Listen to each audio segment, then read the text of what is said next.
वाडेकर। मी sir 2016-17 MPSCची तयारी करण्यासाठी पुण्यामध्ये आलेलो होतो। तर 16ची PSI मेन्स दिली, 17ची PSI मेन्स दिली, 18ची PSI मेन्स दिली, पण 19ला माझा PSI प्रीचा रिझल्ट गेल्यामुळं मला काय करावं ते काहीच कळत नव्हतं।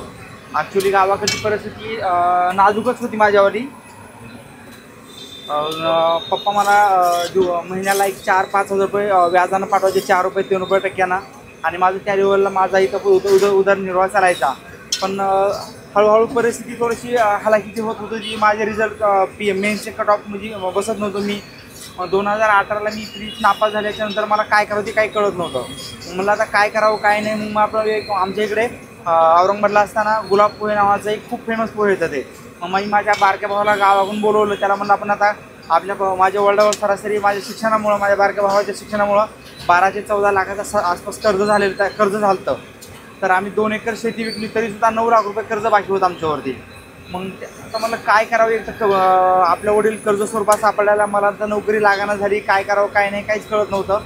मग अशा प्रकारे मग मी थोडंसं पोहे आपलं काहीतरी बिझनेस करावा या उद्देशानं मी माझं टार्गेट चालू केलं। आणि माझ्या बारक्या भावाला मी औरंगाबादला गुलाब पोहेपाशी शिक्षणासाठी टाकलं डायरेक्टली, आणि त्याने त्याचा चांगल्यापैकी पोहे शिकला। आणि 2019ला मी स्वतः पुण्यामध्ये एक हॉटेल टाकायचा निर्णय घेतला की मला आपण काटकर पोहे या नावानं आपल्या ब्रँड चालू करूया। तर 2018मध्ये मी 11 सप्टेंबर 2018मध्ये माझं हॉटेलची ओपनिंग केली। हॉटेलची ओपनिंग केली मी। आणि त्या वेळेला मग पहिल्या दिवशी स्वराज अकॅडमीचे मते सर इथं इकॉनॉमिक्सचे तज्ज्ञ ते आपले MPSCमधले, तर त्यांना मला त्या पिरियडला एवढी सपोर्ट केला डायरेक्टली की सरासरी मला माझं अख्खं सामान त्यांना घेऊन दिलं मला आपलं हॉटेलचं।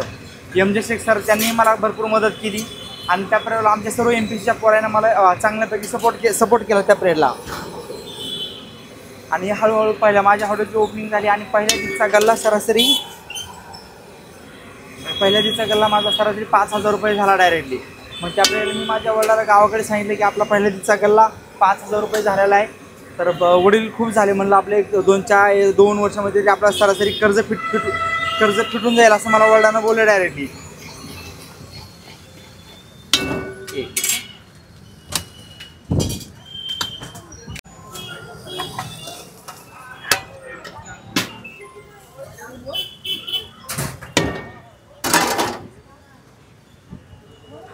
मग आजच्या लेवलला आमचा संघर्ष चालू राहिला डायरेक्टली। मग हळूहळू एक 7-8 महिने माझं हॉटेल चांगलं मी अभ्यास करत हा बिझनेस चालू केलेला होता।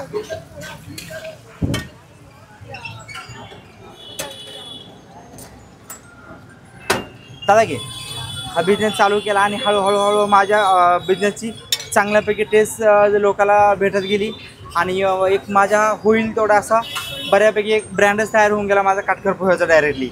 तर त्या लेवलला आता मला ह्या जागेला येऊन 2 वर्ष झालं। आमचे योगेश भाऊ मोळ आहेत, त्यांना मला एवढा सपोर्ट केला ह्या जागेसाठी की म्हणजे ते बोलायचंच नाही, चांगल्यापैकी असं कधी पैशाच्या संदर्भात असेल काही मदत स्वरूपात आहेत। पण आमच्या इथं चहावाला आहे, माऊस भाऊच आहे माझ्यावाला, तर त्यानेही चांगल्यापैकी सपोर्ट केला, आणि त्यांचाही चहा आणि माझे पोहे दोघांचं कॉम्बिनेशन मिळून एकदम चांगल्यापैकी आमची आता सुरुवात आहे चांगल्यापैकी। व्हरायटी काय आहे? हां व्हरायटी सर माझ्यापाशी आता दही पोहे, मटकी पोहे, मसाला पोहे आणि साबुदाणा खिचडी आणि निलंगा राईस हे तिन्ही आम्ही मिळून चांगल्यापैकी सेल करतात डायरेक्टली। सरासरी दिवसाला 2 पोते पोहे जातात माझ्यावाले, साबुदाणा खिचडी 1 पोतं जाती, आणि निलंगा राईस 10 किलो जातो। निलंगा राईसचे टाईम काय? निलंगा राईस आज लावलेला नाही, जर माझी तब्येत ठीक नसल्यामुळे सकाळी 8:30 ते संध्याकाळी 6 वाजेपर्यंत, आणि पोहे सकाळी 6 ते संध्याकाळी 8 वाजेपर्यंत। मग साबुदाणा खिचडी सकाळी 6 ते संध्याकाळी 8 दिवसभर।